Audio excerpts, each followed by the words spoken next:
She was invisible, the ghost at the party, laughed at by her own ex-husband and his new billionaire heiress wife.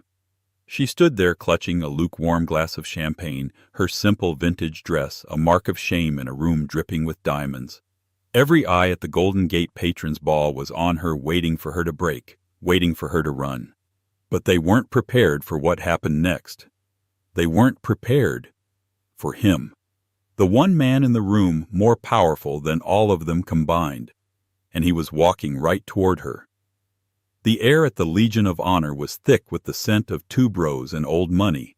Chandeliers glittering like captive constellations poured buttery light onto the marble floors.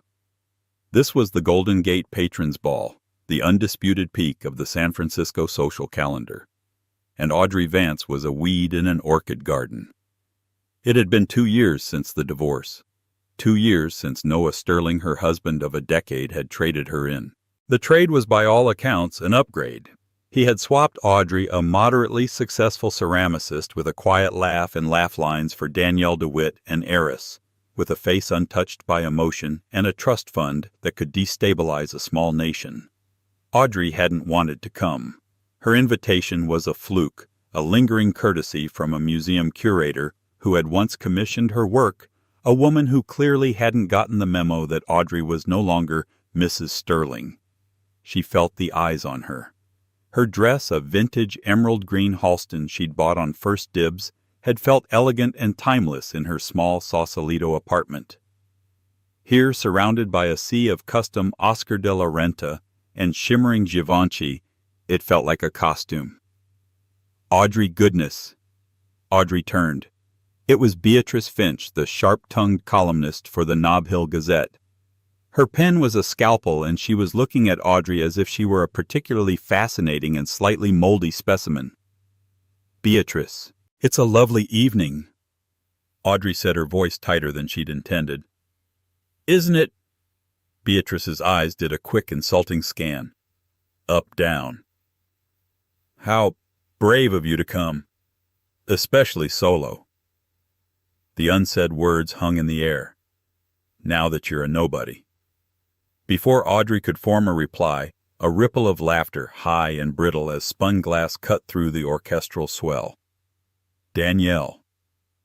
She was holding court near the grand staircase, a vision in voluminous, almost offensively bright fuchsia. She was flanked by her 2 inseparable shadows, bits of social shrapnel named Chloe and Annabelle.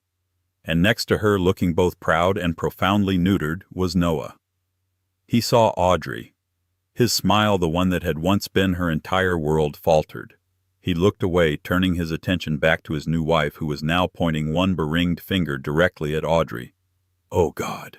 No. But it was too late. The trio was advancing. Danielle moved like a predator, all grace and undeniable threat. "Audrey, darling." Danielle cooed, her voice loud enough for everyone in their immediate vicinity to hear. She stopped just close enough to force Audrey to smell her perfume, something expensive and suffocating like a flower that knew it was poisonous. "Danielle, Noah." Audrey nodded, her knuckles white on her champagne flute. "I just had to come over and say how much I adore your commitment to sustainability," Danielle said, gesturing to Audrey's dress. "Vintage is just so charming. It reminds me of my grandmother's attic." Chloe and Annabelle tittered on cue. "And here you are all by yourself," Danielle continued, her eyes wide with mock pity. "Noah isn't that sweet. She came all by herself." Noah shuffled. "Sarah, come on." "What, I think it's wonderful she's putting herself out there. After all," she leaned in, her voice dropping to a conspiratorial hiss, "it must be so hard to re-enter the world when you've, well, you know, slipped so far out of it." It was a social execution, plain and simple. Audrey could feel the stares, a dozen pairs of eyes, all witnessing her humiliation. She looked at Noah, a desperate silent plea. "Say something. Stop her. Remember me." Noah met her gaze for a fraction of a second. She saw panic guilt, and then, worst of all, nothing. He cleared his throat and looked at the ceiling. He chose his new wife. He chose the money. He chose to let her twist the knife. Audrey's eyes burned. The music seemed to fade, replaced by a rushing sound in her ears. She was trapped. Danielle smiled, victorious. "If you'll excuse me," Audrey whispered, her voice cracking. She had to leave. She would run to the bathroom, then the coat check, and disappear. "Oh, but you just got here," Danielle said, stepping slightly to block her path. It was in that moment, as Audrey felt the fragile walls of her composure begin to crumble, that the entire atmosphere of the grand hall changed. It wasn't a loud noise. It was a vacuum. The chatter near the entrance simply stopped. The silence spread, moving through the crowd like a cold front. The orchestra faltered for a beat. A man had entered. He was late, which was a power move in itself. He wasn't flanked by security, but he didn't need to be. The space just cleared around him. He was tall, dressed in a bespoke Tom Ford tuxedo that was a masterpiece of understated perfection. His hair was dark, his features sharp, and he moved with a panther-like grace that was utterly at odds with the stiff posturing of the other men in the room. "Good Lord," Beatrice Finch whispered, forgetting Audrey entirely. "It's Julian Carter." The name echoed in the silence. Julian Carter. Even Audrey, who had actively avoided society news for 2 years, knew that name. Carter wasn't just San Francisco rich. He wasn't new money tech like Noah had desperately aspired to be. He was global rich. He was the reclusive, almost mythical CEO of Carter Industries, a behemoth that swallowed competitors whole in areas from AI to green energy. He was old money lineage combined with a shark's instinct for the future. He never attended these things. Ever. Danielle's head snapped toward him. Her mouth, which had been twisted in a victorious smirk, fell slightly open. Here was the true apex predator. She immediately smoothed her dress, a flicker of avarice in her eyes. This was the only man in the city who outranked her, her father, and everyone she knew combined. Julian Carter paused at the entrance, his eyes scanning the room. They were a cool, assessing blue, and they seemed to miss nothing. The mayor started to walk toward him. A senator raised a hand. Carter gave them a curt, dismissive nod, and they stopped. He began to walk. He walked past the mayor. He walked past the senator. He walked directly past Danielle DeWitt, who had positioned herself perfectly in his path and offered a dazzling high-wattage smile. He didn't even glance at her. It was as if she were a piece of furniture. The entire room, Audrey included, watched his progress. He was moving with purpose, his gaze fixed on her. Audrey's heart did a strange, painful lurch. He's not. He can't be. He was. He didn't slow down until he was standing directly in front of her, so close she could feel the warmth radiating from him. He was even taller up close. He looked down at her, and the cold, assessing look vanished, replaced by something so warm and intensely familiar it stole her breath. He smiled. Not a polite social smile, but a real one. A smile that crinkled the corners of his eyes. "Audrey," he said. His voice was a low baritone, and it vibrated through her. "I've been looking everywhere for you." Audrey just stared, mute. Her brain was short-circuiting. "Who is this? How does he know my name?"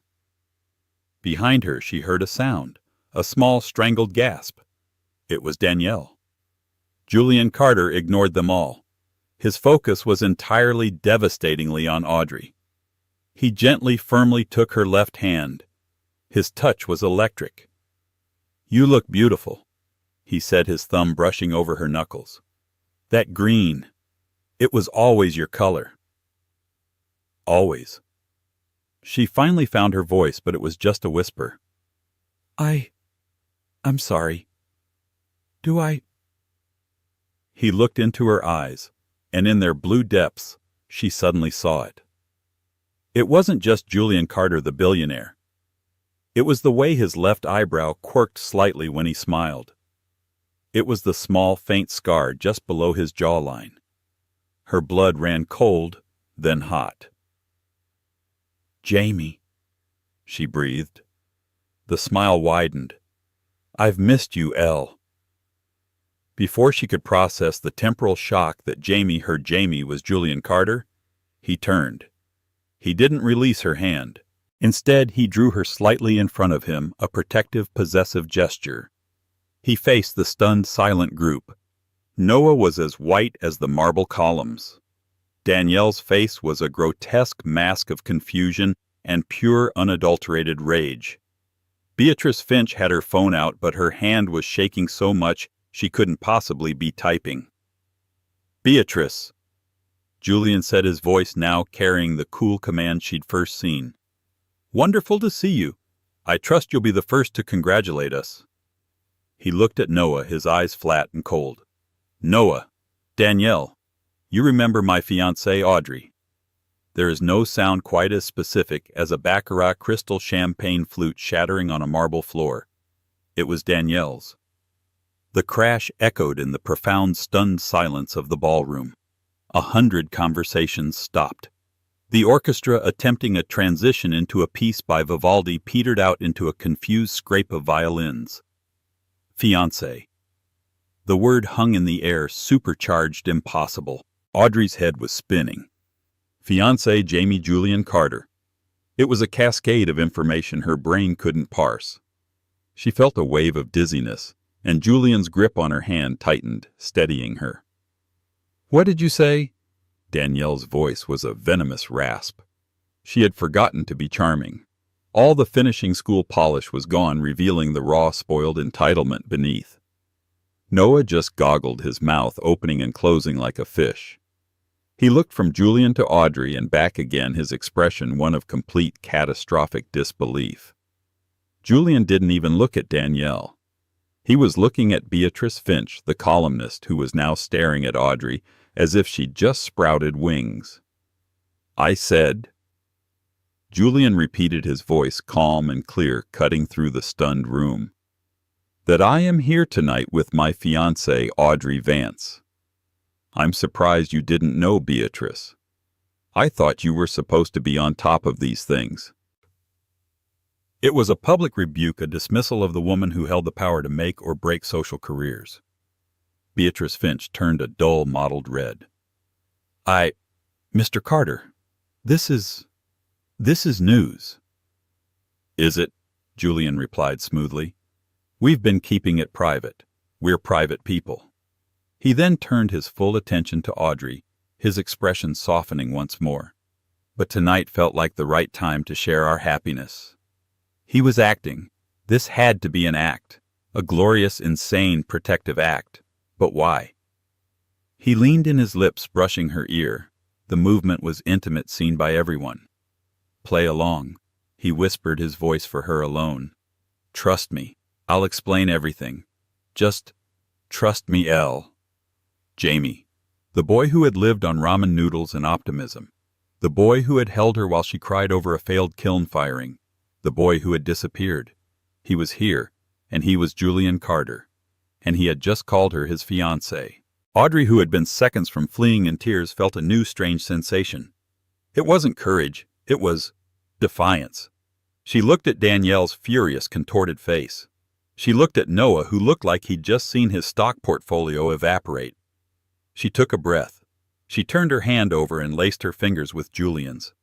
"I'm sorry we're late, darling," Audrey said, her voice surprisingly steady. "I had trouble with well, you know." Julian's eyes lit up with a spark of approval.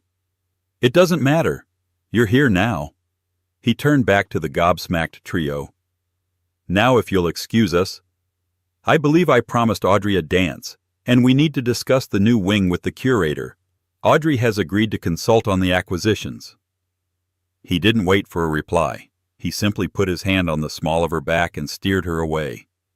The crowd didn't just part. It practically recoiled, as if from a source of immense heat and light. They walked past the shattered glass of Danielle's flute. They walked past a visibly trembling Beatrice Finch, who was now typing furiously into her phone with both thumbs. Audrey didn't look back. As they reached the center of the dance floor, the orchestra, jolted back to life, began to play a slow, sweeping waltz. Julian pulled her into his arms. "My God, Jamie," she whispered, her head spinning as he expertly led her into the steps. "What have you done?" "I'm not sure." he whispered back, his hand warm and firm on her waist. But look at me, Elle. Don't look at them. She met his eyes, the familiar blue, deeper perhaps, wiser, more pained, but still Jamie. You're Julian Carter. She stated the fact, still feeling alien. I am, he said. And I'm your fiancé. You are. For tonight at least, he said. Unless you'd prefer not to be. She looked over his shoulder. Every single person in the room was staring at them, not with pity, not with contempt, but with awe, confusion, and a frantic, desperate curiosity. Danielle was being forcibly dragged away by Noah, her face a mask of thunder. Audrey looked back at Julian. No, she said, a slow, dangerous smile touching her own lips for the first time in years. For tonight, I am most definitely your fiancé. Julian danced her through one song, a polite, formal waltz that felt anything but. His hand on her back was a brand. The entire ballroom was a blur of out-of-focus faces, all turned toward them. The power dynamic of the room had not just shifted, it had been detonated. Audrey Vance the Ghost was now the sun around which every satellite suddenly desperately wanted to orbit. Before the song ended, Julian leaned in. We need to talk. Somewhere private. He led her not toward the lavatories or a quiet corridor, but through a set of imposing double doors she hadn't even noticed marked Patrons Lounge. A security guard built like a refrigerator saw them recognize Julian and simply unclipped the velvet rope holding the door open. They stepped through and the noise of the gala was instantly muffled. They were in a dark-paneled library. Julian didn't stop. He crossed the room to a set of French doors and pushed them open. The cold, sharp air of the San Francisco night hit them. They were on a private terrace high above the city with a staggering perfect view of the Golden Gate Bridge lit like a string of rubies against the black void of the Pacific. Audrey walked to the balustrade, breathing in the fog. Her adrenaline was so high she felt like she was floating. She turned. He was standing by the door watching her. The shadows on the terrace were kind, stripping away the billionaire and leaving just him. Jamie, she said the name, feeling strange and right all at once. You were Jamie. My Jamie. I was, he said, walking slowly toward her. I still am. I got lost. Lost. You didn't get lost, Jamie. You vanished. You were in Berkeley with me in that drafty, awful apartment coating on a laptop held together with duct tape. We were happy. We were going to build a life. And then you said you had a family emergency in Singapore. It was, he said, his voice raw. You were gone for 3 months. You sent 2 emails. 2. I wrote you every day. I called. The number was disconnected. I thought you were dead. Or worse, that you'd just left me. I would never have left you, Elle. He was standing in front of her now. He looked tormented. What I told you was the truth, just not the whole truth. It wasn't an emergency. It was a hostile takeover, my uncle. He was trying to liquidate Carter Industries and sell it for parts after my father's accident.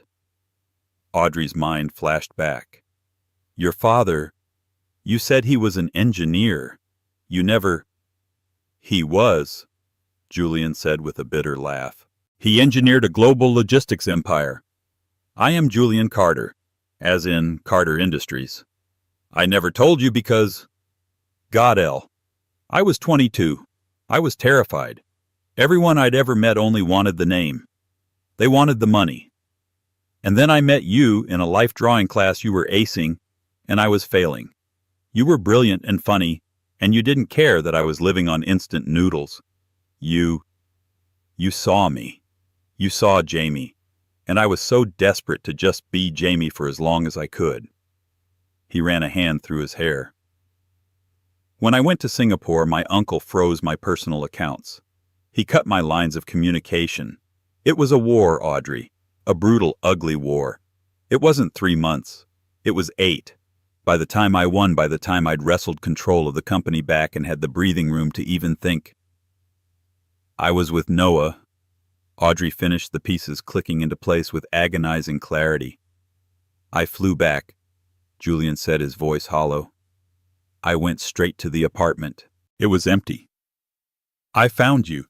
You were at an art fair in Ghirardelli Square. I saw you. You were laughing. And Noah Sterling. He kissed you. And you were wearing his ring. Audrey remembered that day. She'd been so fragile. Noah had been charming, stable, attentive. He was the safe harbor after the storm of Jamie's disappearance. He had seemed like the answer. I broke Elle, Julian whispered, looking out at the bridge. My heart. It just shattered. I thought you hadn't waited. I thought you'd moved on. I saw him so polished and successful, and I was just this wreck who'd been through a corporate hell. I thought I'd lost my chance. So I left. I went back to Singapore. I became Julian Carter. I built my own empire separate from the family's. I buried Jamie so deep I wasn't sure he still existed. Until tonight.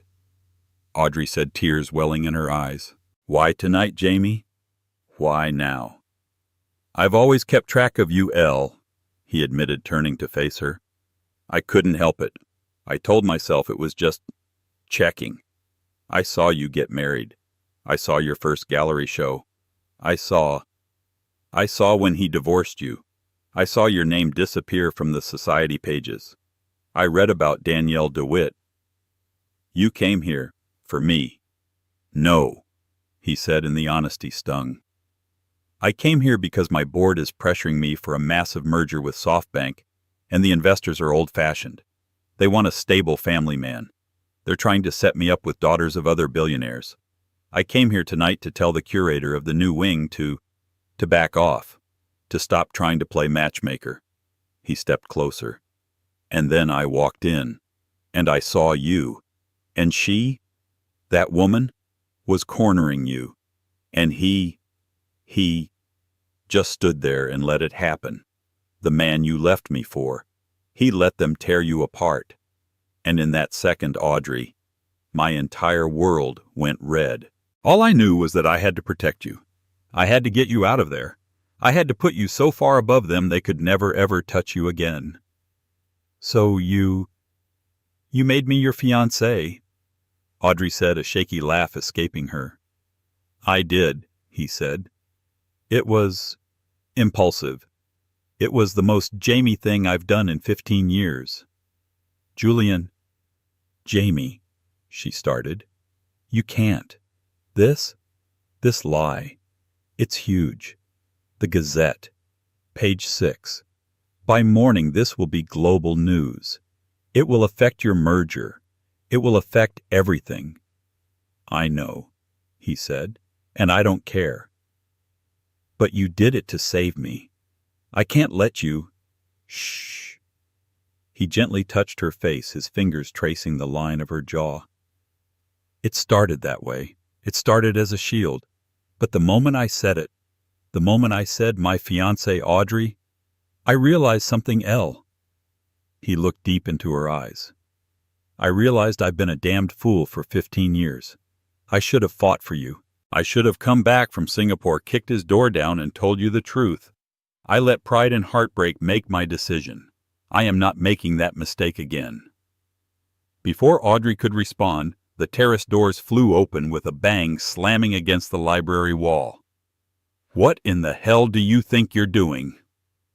Noah Sterling stood there silhouetted against the light. He was drunk, and he was shaking with rage. Noah stormed onto the terrace, his face a blotchy, furious red. His tie was loose, and he was holding a tumbler of whiskey so tightly his knuckles were white. Fiancé, he stammered, jabbing a finger first at Audrey, then at Julian. You think you can just take her? Make me look like a fool.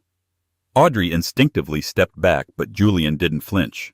He simply stood, a calm and dangerous monolith between Audrey and her ex-husband. You're drunk, Noah. Julian said, his voice flat. Go back to your wife. My wife, Noah laughed, a broken, ugly sound. My wife is currently in the ladies' room hyperventilating. Do you know what you just did? You just humiliated Danielle DeWitt. In public. Do you know what her father will do to my new fund? You ruined me. Audrey stared, sickened. He wasn't angry that she was with another man. He wasn't even jealous. He was terrified. He was furious that her social promotion had just torpedoed his own. Let me get this straight, Julian said, his voice dropping to a dangerously quiet level. You are angry not because you lost Audrey, but because you backed the wrong horse. Noah sputtered. She was my wife. She's a Potter, and you waltz in and what, you're engaged. It's a lie. You're lying. Tell him you're lying, Audrey. Don't you dare speak to her, Julian snapped, and for the first time Audrey heard the ice-cold authority of the CEO. Julian took one step toward Noah, who instinctively recoiled. You made yourself look like a fool, Noah. Julian said, his words like chips of ice. You did it the moment you let that vapid, cruel woman corner your ex-wife. You did it every day for the last 2 years that you let Audrey, the best thing that ever happened to you, feel small so you could feel big. You don't know anything about us, Noah yelled, emboldened by the whiskey. I know everything, Julian countered. I know she supported you for the first 4 years of your marriage while you were finding yourself. I know she sold her own art pieces she loved to fund your first failed startup. I know that the second you had a taste of success, you found her quaint and unambitious. You traded a woman of substance for a brand name. You didn't divorce a wife. You liquidated an asset you no longer understood the value of. And you do, Noah sneered. What's this, Carter? Some kind of billionaire pity project? Find the sad little ex-wife and dress her up. Julian smiled. It was a terrifying expression. You still don't get it, do you? You think this is new? You think I'm a stranger? Julian looked at Audrey, a quick, silent question. She gave a small, almost imperceptible nod. Tell him. She didn't meet me tonight, Noah, Julian said. I met Audrey Vance 15 years ago in Berkeley. We lived together. We were in love. She knew me when I was Jamie, a broke coder in a drafty apartment. She loved me. Not the name, not the money. Noah's face went from red to a sickly pale gray. The comprehension dawned with dawning abject horror. Wait. Jamie. The one from college. The one she was with before you, Julian clarified. The one she left because I was incommunicado fighting a war you can't even comprehend while you were whispering sweet nothings and offering her stability. Second twist. I'll tell you something else, Noah. When I was Jamie living in that awful apartment coding my first algorithm, I wasn't broke. I was already a millionaire. I was testing a theory. I was testing her. I wanted to know if she loved me or what I could be. And she passed. She loved me. She wanted to build a life from scratch. You were the one who cared about the money. You were the one who couldn't see the diamond because you were too busy looking for glitter. Noah looked as if he'd been physically struck. He staggered back, leaning against the balustrade. No, that's not possible. He was doing the math. He realized the scale of what he had thrown away. He hadn't just divorced a Potter. He had divorced the one true love of Julian Carter. You didn't just dump your wife, Noah, Julian said, his voice pitiless. You dumped the woman who passed the test you would have failed. And now you're upset that the diamond you discarded is being set in a crown. That, as I believe they say, is a you problem. The terrace doors opened again, this time more slowly. Danielle stood there. Her makeup was slightly smeared, her eyes red-rimmed and venomous. Noah, we are leaving, she hissed. You are an idiot. Noah looked at his new wife, his face a canvas of regret and despair.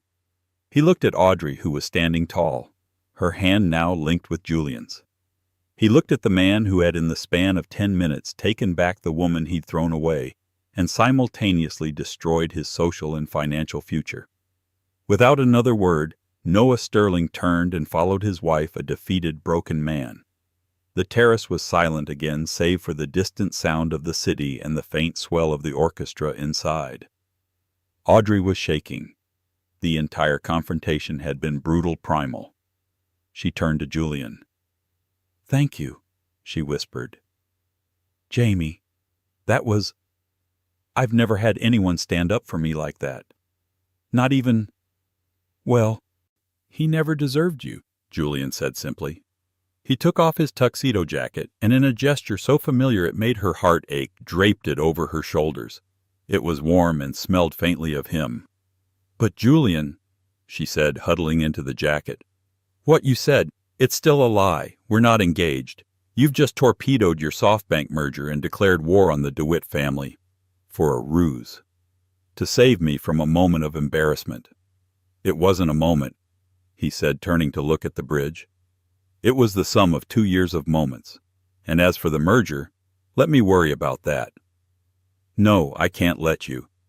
Tomorrow you can release a statement. Say it was a misunderstanding. That I'm just an old friend. I'll go to Napa for a week. I'll disappear. They'll forget." "Will they?" He turned back to her, his expression unreadable in the dim light. "And will you go back to being the ghost? The invisible woman?" I don't know." He took her hands. "I have a confession, Elle. What I told Noah was mostly true, but I wasn't just protecting you tonight. I was being selfish." "What do you mean, Yee?" "The merger, the board. It's all true.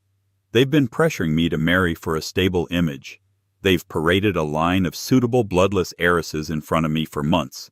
I've rejected them all. My board is unhappy. They see a single 40-year-old CEO as a loose cannon, a liability." He took a deep breath. "When I saw you tonight and I said those words, my fiancée, it wasn't just a shield for you, it was a shield for me. And the second I said it, I knew it was the only answer." Audrey pulled her hands back. "So, what you want to use me? You want me to be your stable image?" The accusation hung in the cold air. "No," he said, his voice pained. "No. That's not... Elle, look at me." She met his gaze. He was vulnerable. The billionaire was gone. This was Jamie. "This is a crazy idea. It's insane. But what if we made it real? Not a lie for the press, but a real engagement. A chance. We're not those kids in Berkeley anymore. We're two different people shaped by a lot of pain. But maybe we could be something better. I don't want a pretend fiancée Audrey. I don't want a stable image. I want you. I want to see if Jamie and Elle still exist." Audrey was speechless. This was not a rescue. This was a proposition. I need time, Jamie. This is everything, all at once. My ex-husband, you, your life. "I know," he said gently. "I'm not asking you to marry me tomorrow. I'm asking you to not run, to stay, to let me court you, to let me show you who I am now, and to relearn who you are." He reached into his pocket. Audrey's heart stopped. He pulled out a ring. But it wasn't a small, simple ring. It was without a doubt the most magnificent, terrifying diamond she had ever seen. It was a flawless 10-carat Asher cut set on a simple platinum band. It blazed even in the dim light of the terrace. "Oh, Julian, no," she whispered, recoiling. That's not me. That's Danielle." "I know," he said, his lips twitching. "This was my grandmother's. It's the Carter ring, the one my board wants to see, the one the world expects." He held it out. "I'm not asking you to wear this for me, or even for us. I'm asking you to wear this for them." He nodded back toward the ballroom. Wear this as armor L. Wear it as a shield. Let it be the thing that stops the whispers and the pity. Let it be the thing that gives you the space you need to think. He wasn't proposing. He was arming her. Slowly, Audrey looked at the ring. It was a fortress. It was a statement. It was everything she'd just been humiliated for not having. She held out her left hand. "For tonight," she said, her voice clear. "And for tomorrow. For the space to think." He smiled a true brilliant smile. "For as long as you need." He slid the ring onto her finger. It was heavy. It was cold. It was impossible. "It's a bit large," she whispered. "It'll stop traffic," he agreed. "Ready to go back in." Audrey. Vance took a deep breath, the weight of the Carter diamond on her hand, the weight of Julian's jacket on her shoulders. She looked at the man beside her, a ghost from her past, a stranger, and terrifyingly her future. "Yes," she said. When they re-entered the ballroom, the effect was instantaneous. The orchestra was playing, but the music was secondary to the furious, hushed gossip. Beatrice Finch, the columnist, saw them. Her eyes zoomed directly to Audrey's left hand. Her jaw dropped. Audrey Vance, the ignored ex-wife, was no longer a ghost. She was a queen, and she had just taken the throne. The next morning, Audrey's small, sunlit apartment in Sausalito felt like the eye of a hurricane. The world outside had not just noticed her. It had detonated in her name. Her phone, which she'd finally retrieved from her purse at 3 a.m., was a smoldering brick of notifications. It had vibrated itself off the nightstand twice before she simply put it on silent, watching the screen light up with a relentless, silent strobe of calls and texts. It was a beacon of a life she didn't recognize. Her laptop, open to the Nob Hill Gazette, was headlined by a fawning, breathless column from Beatrice Finch. The title was set in an obnoxiously large font.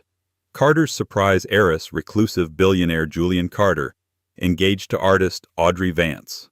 A love story for the ages. "A love story for the ages," Audrey muttered, sipping her tea. "She wrote that 6 hours after wanting to see me publicly executed." The article was a masterpiece of social revisionism, painting Audrey as a brilliantly talented reclusive artist, rid poor, and a mysterious figure, rid invisible, who had clearly been in a secret passionate love affair with the world's most eligible bachelor for years. Beatrice had, of course, sensed their deep connection from the moment she saw them. It was everywhere. Page 6 had a grainy photo snapped from across the ballroom of Julian sliding the massive Asher-cut diamond onto her finger. The Daily Mail had a rival, even blurrier shot of Noah Sterling, his face a mask of apoplectic rage, being physically steered out of the gala by a furious-looking Danielle. Forbes had already published a 1,000-word speculative piece on what this surprise union with an unknown meant for the upcoming SoftBank merger. Her email inbox was a similar disaster zone. It was a digital stampede of people who 24 hours ago wouldn't have given her the time of day. The most galling was from Galerie Antoine in the financial district. The owner, Etienne, a man with a tiny ponytail and monumental disdain, had personally rejected her work just 4 months prior, calling her sculptures a bit too rustic for our clientele. His new email, sent at 5:04 a.m., was dripping with sycophancy. "My dearest Audrey, I was so hoping to run into you last night. My profound congratulations on your wonderful news. Julian is a longtime patron, and we are simply ecstatic for you both. I've been reconsidering your Earthly Vessels series, and I believe I was mistaken. The pieces have a raw, powerful honesty that the market is crying out for. I would be honored if you would consider my gallery for your next solo show. September, perhaps. Our biggest month. Let's make it happen. Warmest regards. Etienne." She closed the laptop with a snap. Then came the voicemails. Old college friends she hadn't heard from in a decade, all so happy for her, all needing to catch up immediately. Her parents had left 7 messages, a frantic, escalating volley of confusion. Is this a joke? Excitement? A billionaire Audrey? and practical worry. But what about Noah? Is this legal? And then in their own special category were the texts from Noah. They were a perfect chronological diary of a man's complete psychological disintegration. 1:12 a.m. Audrey, you can't be serious. 1:45 a.m. This is a joke. You're doing this to hurt me. It's pathetic. 2:30 a.m. Danielle is. This is a mess. We need to talk. You don't know what you've done.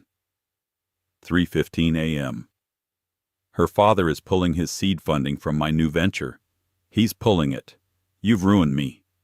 Are you happy? 4:05 a.m. He's not who you think he is, Audrey. He's a shark. He'll crush you. He's using you. 6:15 a.m. I'm sorry. Okay, I'm sorry. For everything. Please, call me. 7:30 a.m. I still love you. I've always loved you. Audrey stared at the last one. The lie was so profound, so desperate, it made her feel nauseated. She held her thumb over the block button, then stopped. Not yet.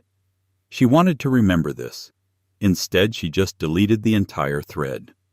She walked to her window overlooking the gray-green waters of the bay. She was wearing an old paint-stained sweatshirt and leggings, but on her left hand the Carter diamond felt like a beautiful, heavy monster. It was cold. Every time she moved, it caught the morning light and threw blinding, arrogant prisms of color across her walls. It was a fortress. It was a cage. The night had been a surreal whirlwind. After Noah and Danielle's disastrous exit, Julian had been the perfect gentleman. He'd stayed for another 45 minutes, just long enough to be seen. He'd introduced her to the museum's curator as my fiancée, the artist Audrey Vance, and the woman had nearly fainted with delight, immediately promising to commission a piece for the new atrium. Then he had driven her home not in a Rolls-Royce or a Maybach, but in a quiet, dark gray Audi. He'd walked her to her door, his tuxedo jacket still draped over her shoulders. The silence in the car had been thick, not with awkwardness, but with 15 years of unsaid things. At her door he'd taken her hand. He hadn't tried to come in. He'd just looked at her, his expression one of profound, unreadable emotion. Sleep, he'd said, his voice low. The world will be loud tomorrow. Ignore it. I'll call you in the morning. We'll just have coffee.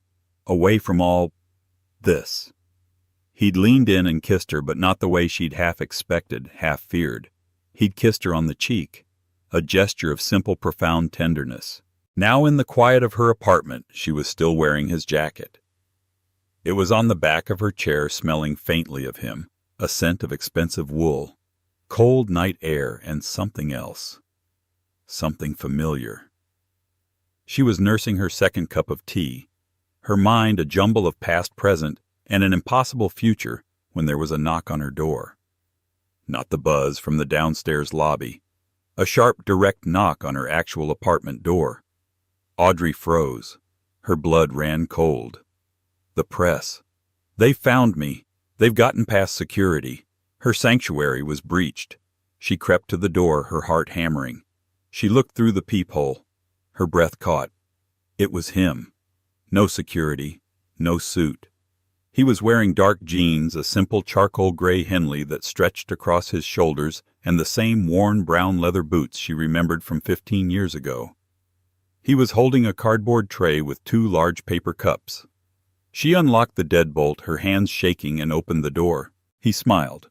Not the cool, assessing smile of Julian Carter, not the polite, charming smile from the gala. It was the Jamie smile, the one that was slightly crooked, the one that crinkled the corners of his eyes. I figured you'd be out of coffee, he said. I brought Blue Bottle. I remember you said it was the only one that didn't taste like sadness and regret. A laugh, real and rusty, escaped her. I did say that, didn't I? You did. His eyes met hers, and the noise of the world seemed to fade. Can I come in? Oh, yes, of course. She stepped back, suddenly hyper-aware of her messy apartment, the clay dust on the floor, her own paint-smeared sweatshirt. He stepped inside and his presence seemed to fill the small space. But he didn't look at the mess. He looked at her world. His eyes traced the shelves full of books. He walked to her work table, gently touching a small, flawed ceramic bird. "You kept this one," he said, his voice soft. "The kiln cracked it and you were furious. You said it was ruined." I remember," she said, stunned. "I told you the crack was what made it beautiful," he finished. He turned to her. "It's perfect, Elle, all of it. It's you." "It's not the Legion of Honor," she said, taking the coffee he offered. It was hot, and the gesture was so normal it was jarring. "Thank God for that," he said. They stood in an awkward, charged silence. The world's newest, most famous couple standing in a small Sausalito kitchen surrounded by clay dust. "The world is going crazy," Audrey finally said, gesturing to her dark laptop. "Let it," Julian replied. "I'm not here about the Nob Hill Gazette, or the merger, or Danielle DeWitt." He looked at her, his expression suddenly serious, vulnerable. "I'm here for coffee, and I'm here because I meant what I said last night, all of it. I don't want to pretend. I don't want an arrangement." Audrey's hand tightened on her cup. "Jamie? Julian, I don't know what to call you." "Call me Jamie," he said, his voice urgent. "Please." "Jamie," she said, testing the name. "This," she held up her left hand and the diamond flashed, "is the biggest arrangement in the world. This isn't Jamie and Elle. This is Carter Industries and the Potter." His face tightened as if she'd struck him. "You're right, it is." He took a deep breath. "Which is why I need you to give it back to me." Her heart didn't just drop. It plummeted, smashing into the pit of her stomach. Of course, it was a one-night rescue. The show was over. He was here to retrieve his property. She was the fool, the Cinderella whose carriage was turning back into a pumpkin, leaving her covered in clay dust. "Oh," she said, her voice flat, all the warmth gone. "I see. The armor is no longer needed." She began to twist the massive diamond off her finger, her knuckles white. "Audrey, wait. That's not—" "No, it's fine," she said, her voice brittle. "I get it. It was an incredible gesture. You saved me. And now, you need your grandmother's ring back. Thank you. For the loan." She was Audrey the transaction all over again. She pulled it off and held it out to him, the space between them suddenly a cold chasm. He looked at her pained, angry face, then at the ring in her hand. He didn't take it. Just for a second, Elle," he said quickly, his voice pained. "Put it on the counter." Confused, she dropped the ring on her kitchen counter. It landed with a heavy, expensive clack. "That ring," he said, "was for them. It was armor. It was a statement. It was a tool. It was the loudest thing I could say without speaking. It wasn't a gift. It was a weapon." He never took his eyes off her face. He reached into the pocket of his jeans, not a tuxedo, and pulled out a different box. A small, worn, dark blue velvet box. It wasn't from Harry Winston or Cartier. The velvet was faded at the corners as if it had been carried for a very, very long time. "This," he said, his voice thick with an emotion that made her own throat tighten, "is for you." He opened it. Audrey's hand flew to her mouth and a sob escaped her. It wasn't a diamond. It was a sapphire. A deep, perfect cornflower blue bezel-set sapphire flanked by two tiny twinkling diamonds on a simple antique gold band. You remembered," she whispered, tears blurring her vision. "I remember everything, Elle," he said, his own eyes shining. "I remember the antique shop on Telegraph Avenue. You were 23. You dragged me in. You saw this. You said diamonds were too loud, that they were for people who needed to shout." "And sapphires," she whispered, the memory rushing back, "are like holding a piece of the sky." "We couldn't afford it," she said, the tears streaming freely now. "It was $400. We had to pay rent." I went back the next day, Julian said, his voice cracking. I sold the only thing I had of value that my uncle hadn't frozen, my grandfather's watch. The one I told you was just a knockoff. I bought this. I was going to give it to you that night. But you left, she choked out. I put it in my bag for the flight to Singapore, he said. I thought I'd be back in a week. And then the world fell apart. I've been carrying it for 15 years, in briefcases, in coat pockets, in safes. It was my penance. It was my compass, to remind me of the one time I was a man I was proud to be. I've been carrying it, waiting for you. He took her left hand, the one that felt so light and bare without the 10-carat fortress. This isn't armor, Audrey. This isn't for the board. This isn't a lie, and it's not a tool. This is a question. He looked up and she saw him. Not the billionaire, not the savior, just Jamie. Her Jamie, his heart in his eyes. I'm not asking you to be my fiancé for the world. I'm asking if I can be Jamie again, and if you'll be my Audrey. She was sobbing now, a messy, cathartic, cleansing cry for the girl she'd been and the woman she'd become. She didn't say anything. She just nodded, her entire being shouting the word. Yes, she finally whispered. Yes, Jamie. Yes. He smiled a smile of pure, unadulterated relief and slid the sapphire onto her finger. It fit perfectly. It wasn't cold, it wasn't heavy, it was warm. It wasn't a cage, it was a home. He pulled her to him and he kissed her. It wasn't a chaste kiss on the cheek. It was 15 years of waiting, of regret, of fame, of loneliness, and of a future that had impossibly found its way back to them. The parenthesis of 15 lost years was finally closing. On the counter the Carter diamond lay forgotten, its fire dimmed by the morning sun. Outside the world could clamor and speculate. The phones could ring. The Danielles and Noahs of the world could rage. It didn't matter. The diamond had been a statement to the world. The sapphire was a promise to her. The ghost at the gala was gone. And Audrey Vance was finally truly seen. Audrey's story isn't just about revenge. It's about being seen. It's about how the people who broke you can never be the ones to define you. The world tried to tell her she was nothing but the right person. The person who reminded her she was everything. What do you think Danielle and Noah did the next day? Do you believe in second chances, even with a 15-year gap? Let us know your thoughts in the comments below. We read every single one. If you loved Audrey's journey from an invisible ex-wife to the most talked-about woman in the city, please hit that like button. It truly helps our channel and tells us you want more stories just like this. And if you haven't already, please subscribe and ring that notification bell so you never miss a single dramatic twist. You won't believe whose story we're telling next.